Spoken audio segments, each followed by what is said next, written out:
ಎಲ್ಲರಿಗೂ ನಮಸ್ಕಾರ. ನಾನು ನಿಮ್ಮ ಶ್ವೇತಾ ಕೃಷ್ಣಮೂರ್ತಿ. ಶ್ವೇತಾ ರೆಸಿಪೀಸ್ ಚಾನಲ್ಗೆ ಸ್ವಾಗತ.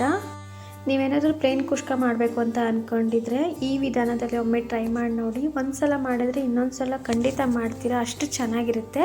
ಅದು ಹೇಗೆ ಮಾಡೋದು ಅಂತ ನೋಡೋಣ. ಮೊದಲನೇದಾಗಿ ಒಂದು ಪ್ಯಾನ್ಗೆ 2 ಸ್ಪೂನ್ ಆಗೋಷ್ಟು ಅಡುಗೆ ಎಣ್ಣೆನ ಹಾಕ್ಕೊಂಡಿದ್ದೀನಿ. ಹಾಗೆಯೇ ಒಂದು ಮೀಡಿಯಮ್ ಸೈಜ್ ಈರುಳ್ಳಿನ ಹಾಕ್ಕೊಂಡು ಫ್ರೈ ಮಾಡ್ಕೋತಾ ಇದ್ದೀನಿ.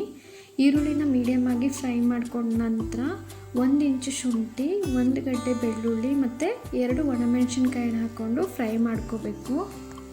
ಇವಿಷ್ಟು ಪದಾರ್ಥನ ನಾವು ಗ್ಯಾಸ್ನ ಮೀಡಿಯಮ್ ಫ್ಲೇಮಲ್ಲಿಟ್ಟು ಫ್ರೈ ಮಾಡ್ಕೊಳ್ಳೋಣ.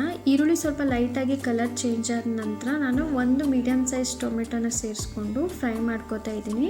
ಟೊಮೆಟೊ ಸ್ವಲ್ಪ ಸಾಫ್ಟ್ ಆಗೋ ತನಕ ಫ್ರೈ ಮಾಡ್ಕೊಳ್ಳಿ. ಈ ಥರ ಸಾಫ್ಟ್ ಆದ ನಂತರ 1 ಹಿಡಿ ಆಗುವಷ್ಟು ಕೊತ್ತಂಬರಿ ಸೊಪ್ಪನ್ನು ಹಾಕ್ಕೊಂಡು ಫ್ರೈ ಮಾಡ್ಕೋತಾ ಇದ್ದೀನಿ. ಕೊತ್ತಂಬರಿ ಸೊಪ್ಪು ಕೂಡ ಹಸಿ ವಾಸನೆ ಹೋಗೋ ತನಕ ಸ್ವಲ್ಪ ಫ್ರೈ ಮಾಡ್ಕೋಬೇಕಾಗುತ್ತೆ. ನಾವು ಹುರಿದು ರೆಡಿ ಮಾಡಿಟ್ಟಿರುವಂಥ ಪದಾರ್ಥನೆಲ್ಲ ತಣ್ಣಗಾದ್ಮೇಲೆ ಒಂದು ಮಿಕ್ಸಿ ಜಾರ್ಗೆ ಹಾಕಿ ಸ್ವಲ್ಪ ನೀರನ್ನು ಸೇರಿಸಿ ಇದನ್ನು ಈ ಥರ ಫೈನ್ ಪೇಸ್ಟಾಗಿ ರುಬ್ಕೊಳ್ಳೋಣ. ಹಾಗೆಯೇ ಒಂದು ಕುಕ್ಕರ್ಗೆ 5 ಸ್ಪೂನ್ ಆಗೋಷ್ಟು ಅಡುಗೆ ಎಣ್ಣೆನ ಹಾಕ್ಕೊಂಡು 1 ಮರಾಠಿ ಮೊಗ್ಗು, 1 ಪಲಾವ್ ಎಲೆ, 2 ಚಕ್ಕೆ, 2 ಏಲಕ್ಕಿ, 1 ಸ್ಟಾರ್ ಹೂವು ಮತ್ತು ಸ್ವಲ್ಪ ಸೋಂಪನ್ನ ಹಾಕ್ಕೊಂಡು ಫ್ರೈ ಮಾಡ್ಕೋಬೇಕು. ಹಾಗೆಯೇ ಒಂದು ಮೀಡಿಯಮ್ ಸೈಜ್ ಈರುಳ್ಳಿನ ಉದ್ದಕ್ಕೆ ಹೆಚ್ಕೊಂಡು ಫ್ರೈ ಮಾಡೋದಕ್ಕೆ ಹಾಕ್ಕೊಂಡಿದ್ದೀನಿ. ನೀವು ಈರುಳ್ಳಿನ ಚಿಕ್ಕದಾಗಿ ಕೂಡ ಹೆಚ್ಕೊಂಡು ಹಾಕೋಬೋದು. ಈರುಳ್ಳಿ ಲೈಟಾಗಿ ಕಲರ್ ಚೇಂಜ್ ಆದ ನಂತರ ಒಂದು ಮೀಡಿಯಮ್ ಸೈಜ್ ಟೊಮೆಟೊ ಮತ್ತು 2 ಹಸಿಮೆಣಸಿನ್ಕಾಯಿನ ಹಾಕ್ಕೊಂಡು ಈರುಳ್ಳಿ ಜೊತೆನೇ ಸಾಫ್ಟ್ ಆಗೋ ತನಕ ಫ್ರೈ ಮಾಡ್ಕೊಳ್ಳಿ. ಈರುಳ್ಳಿ ಮತ್ತು ಟೊಮೆಟೊನ ಫ್ರೈ ಮಾಡಬೇಕಾದ್ರೆ ನಾನು ಒಂದು 6 ರಿಂದ 7 ಗೋಡಂಬಿನ ಹಾಕ್ಕೊಂಡಿದ್ದೀನಿ. ಗೋಡಂಬಿ ಬೇಡ ಅಂತನ್ನೋರು ಸ್ಕಿಪ್ ಕೂಡ ಮಾಡ್ಕೋಬೋದು. ಹಾಗೆಯೇ ಇದ್ರ ಜೊತೆ ಚಿಕ್ಕದಾಗಿ ಹೆಚ್ಚಿಟ್ಕೊಂಡಿರುವಂಥ ಪುದೀನ ಸೊಪ್ಪನ್ನು ಹಾಕ್ಕೊಂಡು ಫ್ರೈ ಮಾಡ್ಕೋತಾ ಇದ್ದೀನಿ. ಮತ್ತು 1/4 ಸ್ಪೂನ್ ಆಗೋಷ್ಟು ಅರಿಶಿನ, 1 ಸ್ಪೂನ್ ಆಗೋಷ್ಟು ಖಾರ ಪುಡಿ, 1 ಸ್ಪೂನ್ ಆಗೋಷ್ಟು ಧನಿಯಾ ಪುಡಿ, 1 ಸ್ಪೂನ್ ಆಗೋಷ್ಟು ಗರಂ ಮಸಾಲನ ಹಾಕ್ಕೊಂಡು ಫ್ರೈ ಮಾಡ್ಕೊಳ್ಳಿ.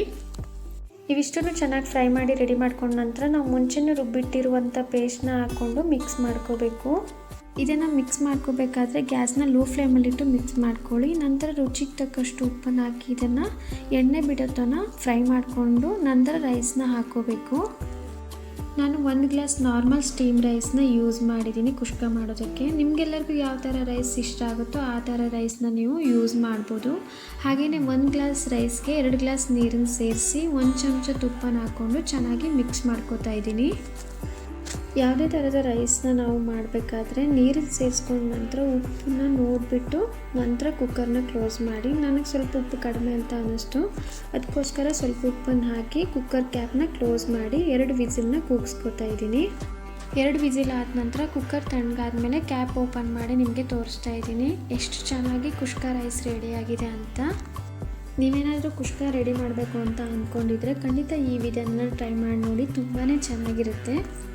ಮತ್ತು ನಾನು ಮಾಡುವಂಥ ಈ ಅಡುಗೆಗಳೆಲ್ಲ ನಿಮಗೆಲ್ಲರಿಗೂ ಇಷ್ಟ ಆಗಿದೆ ಅಂತ ಅಂದ್ಕೋತೀನಿ. ಇಷ್ಟವಾದಲ್ಲಿ ಶ್ವೇತಾ ರೆಸಿಪೀಸ್ ಚಾನಲ್ನ ಲೈಕ್ ಮಾಡಿ, ಶೇರ್ ಮಾಡಿ, ಸಬ್ಸ್ಕ್ರೈಬ್ ಮಾಡೋದನ್ನು ಮಾತ್ರ ಮರಿಬೇಡಿ. Thank you.